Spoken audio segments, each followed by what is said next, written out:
किन्नर चुड़ैल। गोरखपुर नाम का एक गांव हुआ करता था। उस गांव में ज्यादा लोग नहीं रहते थे। उस गांव में एक गर्भवती विधवा औरत रहती थी। उस औरत का नाम कमला था। कमला अपने घर में अकेली रहती थी। उसके पति की सारी जायदाद उसके नाम हो गई थी, पर सभी गांव वाले उस औरत को मनहूस औरत समझा करते थे और सभी उससे नफरत किया करते थे। एक बार कमला राशन की दुकान पर खाने का सामान खरीदने जाती है। भैया जी, जरा 1 किलो दाल चावल देना। अरे हाय हाय हाय हाय हाय हाय! अरे मनहूस औरत, मेरी दुकान में अपशुगन करवाने आ गई क्या? हैं? चल जा यहाँ से, मैं कुछ नहीं देने वाला हूँ तुझे। भाग भाग यहाँ से, चल जा, निकल। भैया जी, ऐसा मत कहिए, मैं गर्भवती हूँ, मुझे खाने की बहुत जरूरत है, मुझे खाना दे दीजिए। दुकानदार कमला को वहां से धक्के मार कर भगा देता है। तभी कमला रोते रोते उस गांव के किन्नरों के इलाके में आ जाती है। गांव वाले किन्नरों को उसी इलाके में रखा करते थे, क्योंकि वो लोग किन्नरों को पसंद नहीं करते थे और उनके इलाके में रहने से मना करते थे। तो किन्नरों ने उसी गाँव में अपना एक इलाका बना लिया था। जब किन्नर लोग देखते हैं कि एक गर्भवती महिला रोते रोते उनके इलाके में आ गई है, तो सारे किन्नर कमला के पास जाकर उसका हाल पूछने लगते हैं। क्या हुआ बहन, तुम्हारी गर्भवती अवस्था में इतनी बुरी हालत कैसे? तुम रो क्यों रही हो? तुम डरो मत, हम तुम्हें कोई नुकसान नहीं पहुंचाएंगे। तुम शांत होकर सब बताओ कि हुआ क्या है। मैं कमला हूँ, मैं गांव के दूसरे इलाके से आई हूँ। 2 महीने पहले ही मेरे पति की मौत हुई है। मुझे गांव के लोग मनहूस मानते हैं, क्योंकि मैं विधवा हूँ और गर्भवती भी। वहाँ के लोग मुझे खाने के लिए कुछ बेचने के लिए भी तैयार नहीं, जिससे मेरा गुजारा नहीं हो रहा था। कोई बात नहीं कमला, हम तुम्हारा ख्याल रखेंगे। किन्नर लोग कमला को एक खाली घर में रहने के लिए जगह दे देते हैं और उसकी देखभाल भी करते हैं। कुछ ही महीने बाद कमला अपने बच्चे को जन्म देती है, पर अफसोस कमला बच्चे को जन्म देते ही अपनी जान गंवा देती है। जब सब किन्नर बच्चे को देखते हैं तो बहुत खुश हो जाते हैं, क्योंकि वो बच्चा भी किन्नर ही था। कमला ने एक किन्नर बच्चे को जन्म दिया था। अब इस बच्चे की देखभाल कौन करेगा? हम तो इस बच्चे को गांव के दूसरे इलाके में भी नहीं भेज सकते। और तो क्या हुआ, इस बच्चे की माँ नहीं रही तो हम इसे पालेंगे। अब ये हमारे इलाके में रहेगा, हमारे साथ रहेगा। फिर वो किन्नर उस किन्नर बच्चे को गोद ले लेते हैं, उसका नामकरण कराते हैं।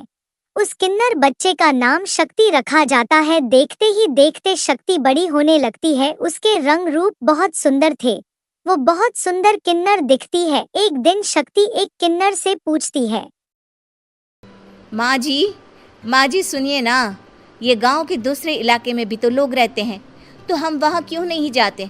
हम उनसे अलग क्यों रहते हैं? शक्ति, क्योंकि वो लोग हमारे जैसे नहीं, वो लोग हमें पसंद नहीं करते, इसीलिए हम उनसे अलग रहते हैं। क्यों? वो हमें क्यों पसंद नहीं करते? मुझे एक बार उस इलाके में जाना है, मैं एक बार वहाँ जाकर घूम कर आऊँ। शक्ति, खबरदार, जो तू उस इलाके में कभी भी गई तो अपनी जान नहीं गंवाना चाहती तो उस इलाके में कभी कदम भी नहीं रखेगी, समझी? इतना कहकर वो किन्नर वहाँ से चली जाती है। शक्ति उस किन्नर की बात सुनकर बहुत रोती है। माँ जी ऐसा कैसे कह सकती है? उन्होंने इतनी सी बात के लिए मुझे इतना डांटा। अब तो मैं उस इलाके में जरूर जाऊंगी। फिर एक दिन शक्ति गांव के दूसरे इलाके में चुपके से जाती है। ये लोग तो हमारे जैसे ही इंसान हैं, तो ये हमसे नफरत क्यों करते हैं?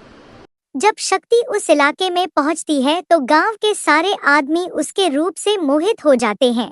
वो लोग यह अंदाजा नहीं लगा पाते कि वो किन्नर है। शक्ति की सुंदरता देखकर सारे गांव वाले उसकी तारीफ करने लगते हैं।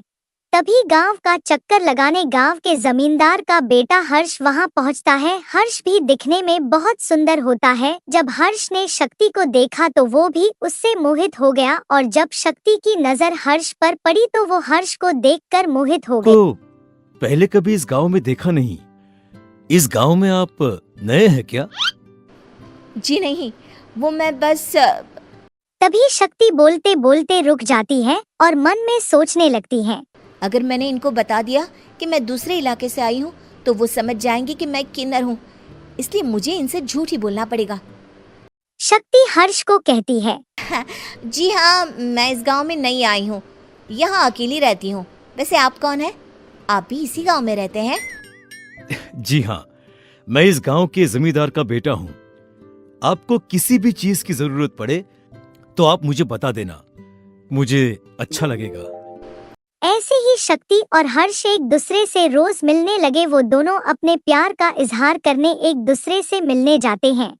तभी शक्ति का पीछा करते करते एक किन्नर वहां आ जाती है।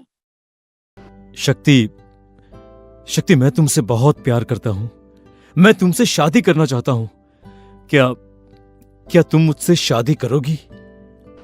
हाँ हर्ष, मैं तुमसे शादी करूंगी, पर मैं तुमको अपने बारे में एक सच्चाई बताना चाहती हूँ जो मैंने तुमसे छुपा कर रखी है। तभी उनके बीच में ही वो किन्नर आ जाती है। शक्ति, तेरी हिम्मत कैसे हुई ऐसा करने की? वो किन्नर शक्ति को खींचकर गांव के जमींदार के पास ले जाती है। हर्ष भी वहां शक्ति को बचाने के लिए पहुंच जाता है। जमींदार शक्ति और हर्ष के प्यार के बारे में सुनकर गुस्से में आ जाता है और शक्ति को गांव के बाहर निकालने की सजा देता है। शक्ति ये बात सहन नहीं कर पाती और कुएं में कूदकर अपनी जान दे देती है। जमींदार हर्ष की शादी गांव की एक लड़की से करवा देता है, पर हर्ष इस शादी से खुश नहीं होता। शक्ति अपना बदला लेने के लिए मरने के बाद किन्नर चुड़ैल बन जाती है। अब मैं इन गांव वालों को नहीं छोड़ूंगी, अब इनसे मैं अपने प्यार का बदला लूंगी। किन्नर चुड़ैल गांव वालों को परेशान करना शुरू कर देती है। एक बार वो रात को गांव के खेतों में पहुंच जाती है और वहां आग लगा देती है। सारी फसल जल के राख हो जाती है। जब एक आदमी रात को उठकर देखता है कि खेत में आग लग गई है तो वो वहां पहुंच जाता है। वो देखता है कि खेतों के बीचों बीच एक किन्नर चुड़ैल खड़ी है और वहां खड़े होकर ताली बजा रही है। गांव वाला किन्नर चुड़ैल को देखकर बेहोश हो जाता है। जब सुबह उस आदमी को होश आता है तो वो सीधा जमींदार के पास जाता है। अरे जमींदार साहब, अरे वो किन्नर चुड़ैल ने मेरी सारी फसल जला दी। अब मैं क्या करूंगा? क्या होगा मेरा? जमींदार चुड़ैल किन्नर का नाम सुनते ही सब कुछ समझ जाता है। अब वो बहुत डर जाता है। उसी रात को जब जमींदार डर के मारे अपने कमरे में सो नहीं पाता, तभी वहां अचानक से किन्नर चुड़ैल आ जाती है। किन्नर चुड़ैल जोर जोर से जमींदार के आगे खड़ी होकर हंसने लगती है और ताली बजाने लगती है। जमींदार उस डरावनी किन्नर चुड़ैल को देखकर बहुत डर जाता है। तूने मेरे साथ बहुत बुरा किया, अब मैं तुझे जान से मार दूंगी। नहीं नहीं नहीं नहीं नहीं, मुझे माफ कर दो, मुझे मत मारो। मैं कभी ऐसा दोबारा नहीं करूंगा। अब तुम जो बोलोगी वही मैं करूंगा।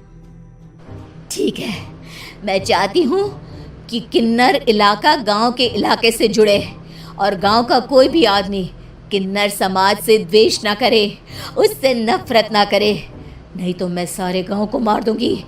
और तुम गांव में एक नया कानून बनाओ कि अगर किसी ने भी किन्नर समाज को हानि पहुंचाने की कोशिश भी करी या इनसे भेदभाव करने की भी कोशिश करी तो उनको कड़ी से कड़ी सजा मिलेगी। हाँ हाँ हाँ हाँ, मैं ऐसा ही करूंगा। तुम जो बोलोगी वो मैं करूंगा, पर मुझे जाने दो प्लीज।